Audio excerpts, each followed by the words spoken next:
बिस्मिल्लाहिर्रहमानिर्रहीम सल्लल्लाहु अलैहि वसल्लम। अस्सलाम वालेकुम क्लास 9। उम्मीद है आप सब खैरियत से होंगे।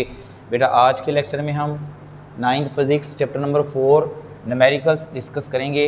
प्रीवियस लेक्चर में बेटा हमने 4 न्यूमेरिकल जो है ना वो सॉल्व किए थे।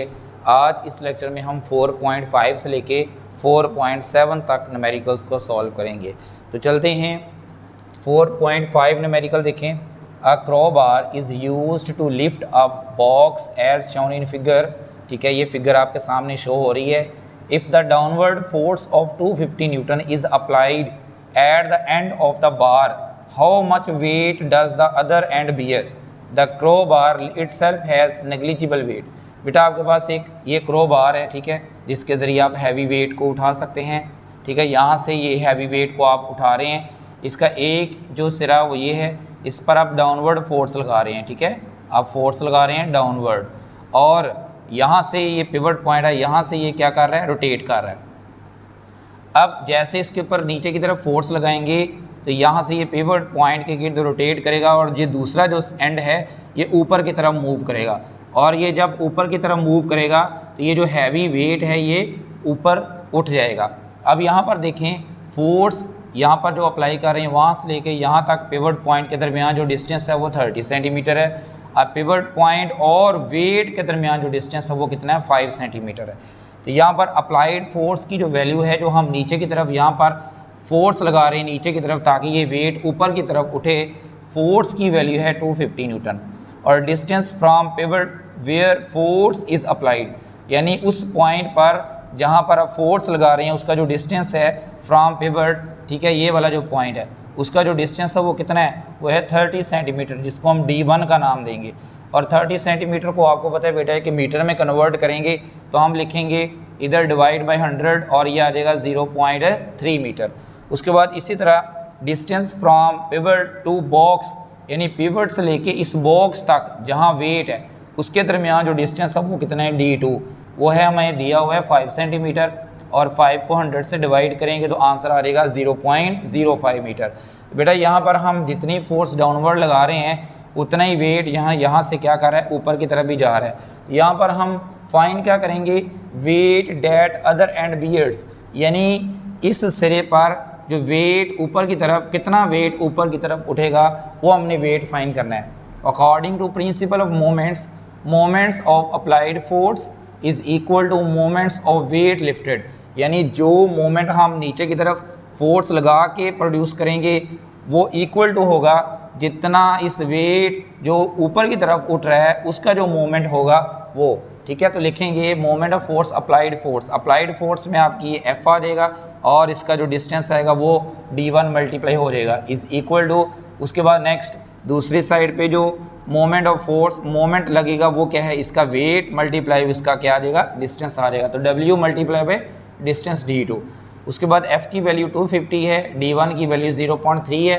ठीक है, आप देख रहे हैं। उसके बाद नेक्स्ट W वैसे हमने फाइंड करना है और D2 की वैल्यू कितनी है, 0.05। उसके बाद W इधर आएगा, ये 0.05 इधर आके क्या हो जाएगा, डिवाइड हो जाएगा। तो हमारे पास जो टोटल वेट जो लिफ्ट हो रहा है ऊपर की तरफ, जो आप फोर्स इधर लगा रहे हैं, फोर्स आप 250 लगा रहे हैं, लेकिन यहाँ पर जो 15,000 न्यूटन का जो वेट है वो ऊपर की तरफ लिफ्ट करेगा। उसके बाद आपने इसका रिजल्ट भी लिखना है। उसके बाद बेटा 4.6 न्यूमेरिकल देखें। 30 सेंटीमीटर लॉन्ग स्पैनर एक, ठीक है, आपने कोई नट खोलना है और नट को खोलने या टाइट करने के लिए इधर ओपन का लिखा हुआ, तो नट को खोलने के लिए हम कितना बड़ा स्पैनर ले रहे हैं, 30 सेंटीमीटर। उसके बाद if the torque required for it, अब ये टॉर्क कितना दिया हुआ है, 150 न्यूटन मीटर टॉर्क है। How much force applied on spanner, आप स्पैनर पर नट खोलने के लिए कितनी फोर्स अप्लाई करेंगे कि इतना टॉर्क यानी 150 न्यूटन मीटर का टॉर्क प्रोड्यूस हो। तो गिवन डाटा देखें, टॉर्क की वैल्यू आपको दी गई है 150 न्यूटन मीटर। उसके बाद लेंथ ऑफ स्पैनर दिया हुआ है L, वो है 30 सेंटीमीटर, जिसको हम 100 से डिवाइड करेंगे तो हमारे पास आंसर आएगा 0.3 मीटर। उसके बाद हमने फाइंड क्या करना है बेटा, फोर्स फाइंड करनी है। हाउ मच फोर्स फाइंड करनी है। टॉर्क का फार्मूला लगाएंगे F मल्टीप्लाई बाय L। अब आपने F फाइंड करना है, टॉर्क की वैल्यू पुट करेंगे 150, L की वैल्यू है 0.3। उसके बाद F इधर रहेगा, ये 0.3 इधर आके डिवाइड हो जाएगा। तो यहाँ पर देखें ये 0.3 डिवाइड होगा तो हमारे पास आंसर आ जाएगा 500 न्यूटन। उसके बाद बेटा नेक्स्ट 4.7 न्यूमेरिकल देखें। A 5 newton ball hanging from a rope is pulled to the right by horizontal force. The rope makes an angle of 60 degree. Determine magnitude of force and tension T in the string. बेटा इस diagram की तरफ देखें। इस diagram में आपको एक spring नज़र आ रही है, इसके साथ एक बॉल है।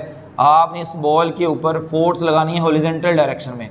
तो क्या होगा कि ये इसका जो एंगल बनेगा वो कितना बनेगा 60 डिग्री।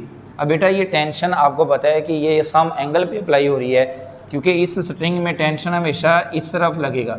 अब टेंशन सम एंगल पर अप्लाई हो रही है, इसका मतलब हम यहाँ पर इस टेंशन को रिजॉल्व करेंगे, क्योंकि ये अगर हम इसको रिजॉल्व करेंगे तो ये इसका क्या होगा y कंपोनेंट और ये क्या होगा इसका x कंपोनेंट। ठीक है, तो इस टेंशन को हमें क्या करना पड़ेगा, रिजॉल्व करने पड़ेगा। और इस बॉब का जो वेट है वो किस तरफ है, वो है डाउनवर्ड w। तो सबसे पहले डाटा देखते हैं। वेट ऑफ बॉल, इस बॉल का जो वेट है वो कितना है, वो है 5 न्यूटन।